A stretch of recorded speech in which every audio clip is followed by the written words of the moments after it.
Secretary of State Hillary Rodham Clinton. Good evening, and let me express my deep honor and pleasure at being here. I want to thank Director General Tokayev and Ms. Wyden, along with other ministers, ambassadors, excellencies, and UN partners. This weekend, we will celebrate Human Rights Day, the anniversary of one of the great accomplishments of the last century. Beginning in 1947, delegates from 6 continents devoted themselves to drafting a declaration that would enshrine the fundamental rights and freedoms of people everywhere.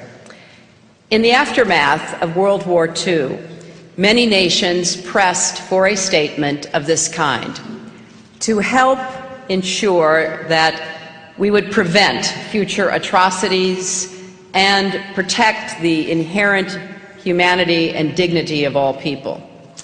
And so the delegates went to work. They discussed, they wrote, they revisited, revised, rewrote for thousands of hours. And they incorporated suggestions and revisions from governments, organizations, and individuals around the world.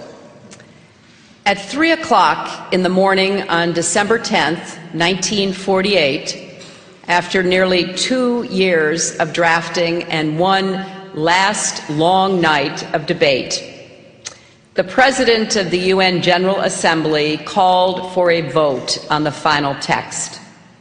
48 nations voted in favor, 8 abstained, none dissented, and the Universal Declaration of Human Rights was adopted. It proclaims a simple, powerful idea. All human beings are born free and equal in dignity and rights. And with the Declaration, it was made clear that rights are not conferred by government. They are the birthright of all people.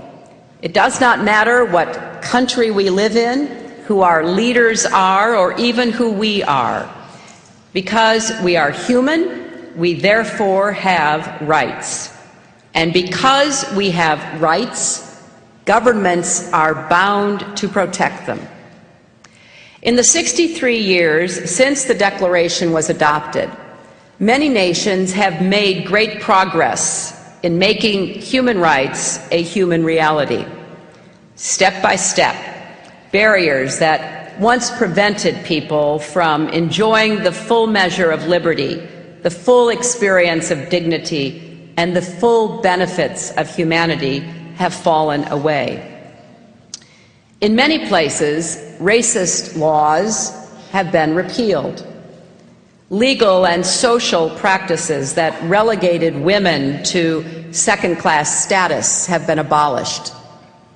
The ability of religious minorities to practice their faith freely has been secured. In most cases, this progress was not easily won. People fought and organized and campaigned in public squares and private spaces to change not only laws but hearts and minds. And thanks to that work of generations, for millions of individuals whose lives were once narrowed by injustice, they are now able to live more freely and participate more fully in the political, economic, and social lives of their communities. Now, there is still, as you all know, much more to be done to secure that commitment, that reality and progress for all people. Today, I want to talk about the work we have left to do to protect one group of people whose human rights are still denied in too many parts of the world today. In many ways, they are an invisible minority. They are arrested, beaten, terrorized, even executed. Many are treated with contempt and violence by their fellow citizens, while authorities empowered to protect them look the other way or too often even join in the abuse. They are denied opportunities to work and learn, driven from their homes and countries, and forced to suppress or deny who they are to protect themselves from harm. I am talking about gay, lesbian, bisexual, and transgender people, human beings born free and given, bestowed equality and dignity, who have a right to claim that, which is now one of the remaining human rights challenges of our time.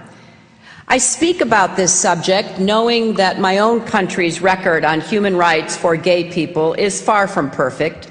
Until 2003, it was still a crime in parts of our country.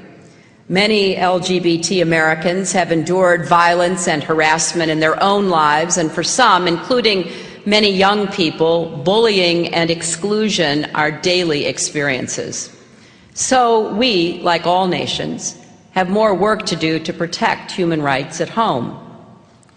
Now, raising this issue, I know, is sensitive for many people, and that the obstacles standing in the way of protecting the human rights of LGBT people rest on deeply held personal, political, cultural, and religious beliefs. So I come here before you with respect, understanding, and humility. Even though progress on this front is not easy, we cannot delay acting. So in that spirit, I want to talk about the difficult and important issues we must address together to reach a global consensus that recognizes the human rights of LGBT citizens everywhere. The first issue goes to the heart of the matter.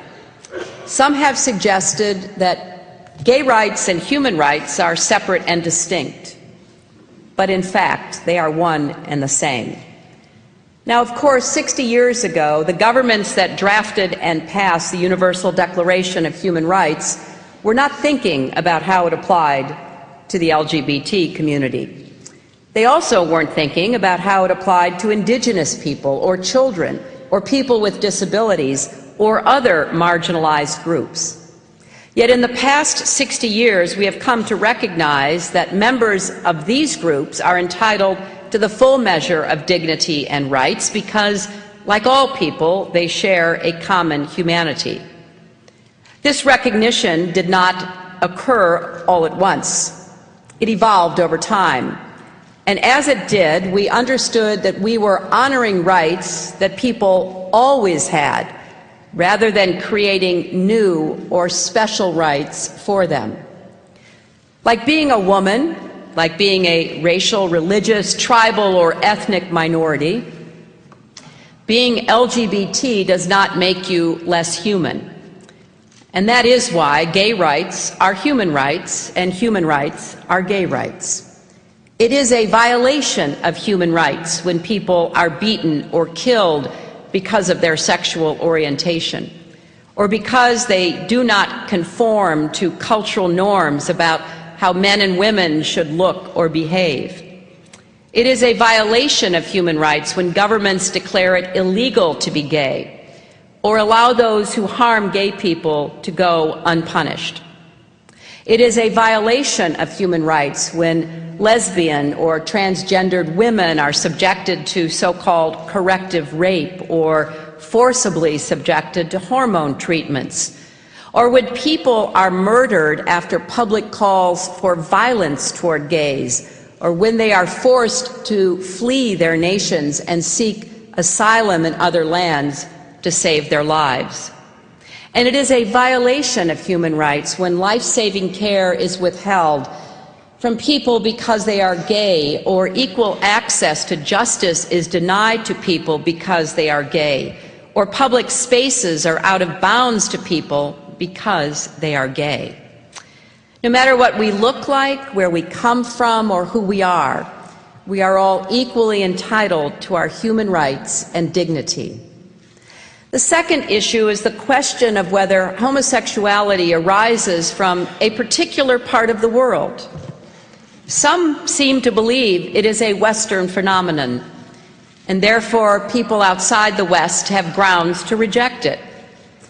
Well, in reality, gay people are born into and belong to every society in the world. They are all ages, all races, all faiths. They are doctors and teachers, farmers and bankers, soldiers and athletes. And whether we know it or whether we acknowledge it, they are our family, our friends, and our neighbors. Being gay is not a Western invention. It is a human reality. And protecting the human rights of all people, gay or straight, is not something that only Western governments do. South Africa's constitution, written in the aftermath of apartheid, protects the equality of all citizens, including gay people. In Colombia and Argentina, the rights of gays are also legally protected. In Nepal, the Supreme Court has ruled that equal rights apply to LGBT citizens.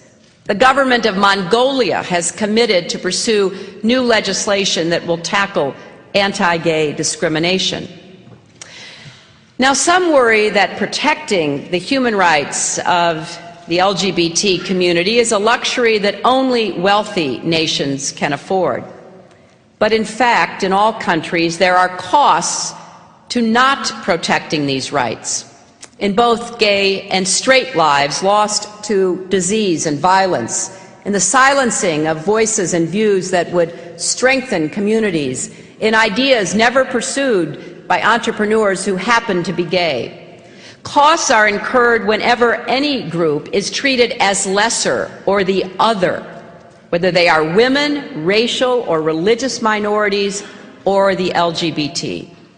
Former President Mogai of Botswana pointed out recently that for as long as LGBT people are kept in the shadows, there cannot be an effective public health program to tackle HIV and AIDS. Well, that holds true for other challenges as well. The third and perhaps most challenging issue arises when people cite religious or cultural values as a reason to violate or not to protect the human rights of LGBT citizens.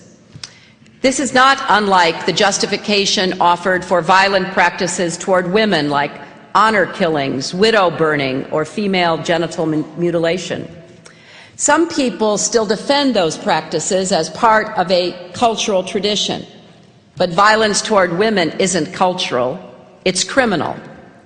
Likewise with slavery, what was once justified as sanctioned by God is now properly reviled as an unconscionable violation of human rights.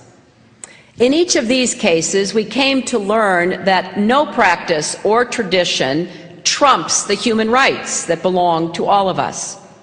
And this holds true for inflicting violence on LGBT people, criminalizing their status or behavior, expelling them from their families and communities, or tacitly or explicitly accepting their killing.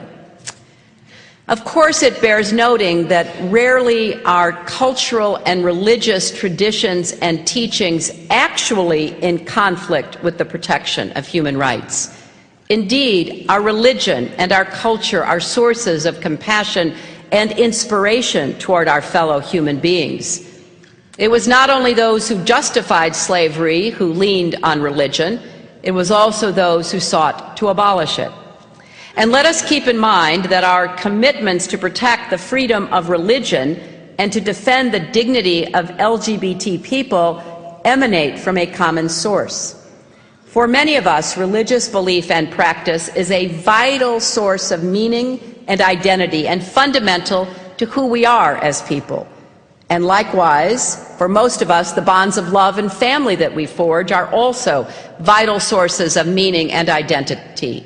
And caring for others is an expression of what it means to be fully human. It is because the human experience is universal that human rights are universal and cut across all religions and cultures. The fourth issue is what history teaches us about how we make progress toward rights for all. Progress starts with honest discussion. Now, there are some who say and believe that all gay people are pedophiles, that homosexuality is a disease that can be caught or cured, or that gays recruit others to become gay. Well, these notions are simply not true. They are also unlikely to disappear if those who promote or accept them are dismissed out of hand rather than invited to share their fears and concerns. No one has ever abandoned a belief because he was forced to do so. Universal human rights include freedom of expression and freedom of belief, even if our words or beliefs denigrate the humanity of others. Yet while we are each free to believe whatever we choose, we cannot do whatever we choose, not in a world where we protect the human rights of all. Reaching understanding of these issues takes more than speech. It does take a conversation. In fact, it takes a constellation of conversations in places big and small, and it takes a willingness to see stark differences in belief as a reason to begin the conversation, not to avoid it. But progress comes from changes in laws. In many places, including my own country, legal protections have preceded, not followed, broader recognition of rights. Laws have a teaching effect. Laws that discriminate validate other kinds of discrimination. Laws that require equal protections reinforce the moral imperative of equality. And practically speaking, it is often the case that laws must change before fears about change dissipate. Many in my country thought that President Truman was making a grave error when he ordered the racial desegregation of our military. They argued that it would undermine unit cohesion. And it wasn't until he went ahead and did it that we saw how it strengthened our social fabric in ways even the supporters of the policy could not foresee. Likewise, some worried in my country that the repeal of Don't Ask, Don't Tell would have a negative effect on our armed forces. Now the Marine Corps Commandant, who was one of the strongest voices against the repeal, says that his concerns were unfounded and that the Marines have embraced the change. Finally, progress comes from being willing to walk a mile in someone else's shoes. We need to ask ourselves, how would it feel if it were a crime to love the person I love? How would it feel to be discriminated against for something about myself that I cannot change? This challenge applies to all of us as we reflect upon deeply held beliefs, as we work to embrace tolerance and respect for the dignity of all persons, and as we engage humbly with those with whom we disagree in the hope of creating greater understanding. A fifth and final question is how we do our part to bring the world to embrace human rights for all people, including LGBT people.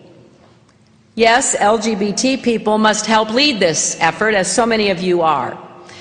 Their knowledge and experiences are invaluable, and their courage inspirational. We know the names of brave LGBT activists who have literally given their lives for this cause, and there are many more whose names we will never know. But often those who are denied rights are least empowered to bring about the changes they seek. Acting alone, minorities can never achieve the majorities necessary for political change. So when any part of humanity is sidelined, the rest of us cannot sit on the sidelines. Every time a barrier to progress has fallen, it has taken a cooperative effort from those on both sides of the barrier. In the fight for women's rights, the support of men remains crucial. The fight for racial equality has relied on contributions from people of all races.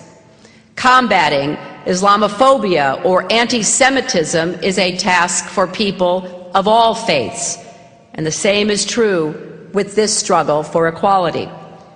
Conversely, when we see denials and abuses of human rights and fail to act, that sends the message to those deniers and abusers that they won't suffer any consequences for their actions, and so they carry on. But when we do act, we send a powerful moral message. Right here in Geneva, the international community acted this year to strengthen a global consensus around the human rights of LGBT people. At the Human Rights Council in March, 85 countries from all regions supported a statement calling for an end to criminalization and violence against people because of their sexual orientation and gender identity. At the following session of the Council in June, South Africa took the lead on a resolution about violence against LGBT people. The delegation from South Africa spoke eloquently about their own experience and struggle for human equality and its indivisibility. When the measure passed, it became the first ever UN resolution recognizing the human rights of gay people worldwide. In the Organization of American States this year, the Inter-American Commission on Human Rights created a unit on the rights of LGBT people, a step toward what we hope will be the creation of a special rapporteur. Now we must go further and work here and in every region of the world to galvanize more support for the human rights of the LGBT community. To the leaders of those countries where people are jailed, beaten, or executed for being gay, I ask you to consider this. Leadership, by definition, means being out in front of your people when it is called for. It means standing up for the dignity of all your citizens and persuading your people to do the same. It also means ensuring that all citizens are treated as equals under your laws. Because let me be clear, I am not saying that gay people can't or don't commit crimes. They can and they do, just like straight people. And when they do, they should be held accountable. But it should never be a crime to be gay. And to people of all nations, I say supporting human rights is your responsibility too. The lives of gay people are shaped not only by laws, but by the treatment they receive every day from their families, from their neighbors. Eleanor Roosevelt, who did so much to advance human rights worldwide, said that these rights begin in the small places close to home, the streets where people live, the schools they attend, the factories, farms, and offices where they work. These places are your domain. The actions you take, the ideals you advocate, can determine whether human rights flourish where you are. And finally, to LGBT men and women worldwide, let me say this. Wherever you live and whatever the circumstances of your life, whether you are connected to a network of support or feel isolated and vulnerable, please know that you are not alone. People around the globe are working hard to support you and to bring an end to the injustices and dangers you face. That is certainly true for my country, and you have an ally in the United States of America, and you have millions of friends among the American people. The Obama administration defends the human rights of LGBT people as part of our comprehensive human rights policy and as a priority of our foreign policy. In our embassies, our diplomats are raising concerns about specific cases and laws and working with a range of partners to strengthen human rights protections for all. In Washington, we have created a task force at the State Department to support and coordinate this work, and in the coming months we will provide every embassy with a toolkit to help improve their efforts. And we have created a program that offers emergency support to defenders of human rights for LGBT people. This morning, back in Washington, President Obama put into place the first U.S. government strategy dedicated to combating human rights abuses against LGBT persons abroad. Building on efforts already underway at the State Department and across the government, the President has directed all U.S. government agencies engaged overseas to combat the criminalization of LGBT status and conduct, to enhance efforts to protect vulnerable LGBT refugees and asylum seekers, to ensure that our foreign assistance promotes the protection of LGBT rights, to enlist international organizations in the fight against discrimination, and to respond swiftly to abuses against LGBT persons. I'm also pleased to announce that we are launching a new Global Equality Fund that will support the work of civil society organizations working on these issues around the world. This fund will help them record facts so they can target their advocacy, learn how to use the law as a tool, manage their budgets, train their staffs, and forge partnerships with women's organizations and other human rights groups. We have committed more than $3 million to start this fund, and we have hope that others will join us in supporting it. The women and men who advocate for human rights for the LGBT community in hostile places, some of whom are here today with us, are brave and dedicated and deserve all the help we can give them. We know the road ahead will not be easy. A great deal of work lies before us. But many of us have seen firsthand how quickly change can come. In our lifetimes, attitudes toward gay people in many places have been transformed. Many people, including myself, have experienced a deepening of our own convictions on this topic over the years, as we have devoted more thought to it, engaged in dialogues and debates, and established personal and professional relationships with people who are gay. This evolution is evident in many places. To highlight one example, the Delhi High Court decriminalized homosexuality in India 2 years ago, writing, and I quote, "If there is one tenet that can be said to be an underlying theme of the Indian Constitution, it is inclusiveness." There is little doubt in my mind that support for LGBT human rights will continue to climb. Because for many young people, this is simple. All people deserve to be treated with dignity and have their human rights respected, no matter who they are or whom they love. There is a phrase that people in the United States invoke when urging others to support human rights: be on the right side of history. The story of the United States is the story of a nation that has repeatedly grappled with intolerance and inequality. We fought a brutal civil war over slavery. People from coast to coast joined in campaigns to recognize the rights of women, indigenous peoples, racial minorities, children, people with disabilities, immigrants, workers, and on and on. And the march toward equality and justice has continued. Those who advocate for expanding the circle of human rights were and are on the right side of history, and history honors them. Those who tried to constrict human rights were wrong, and history reflects that as well. I know that the thoughts I've shared today involve questions on which opinions are still evolving. As it has happened so many times before, opinion will converge once again with the truth, the immutable truth, that all persons are created free and equal in dignity and rights. We are called once more to make real the words of the Universal Declaration. Let us answer that call.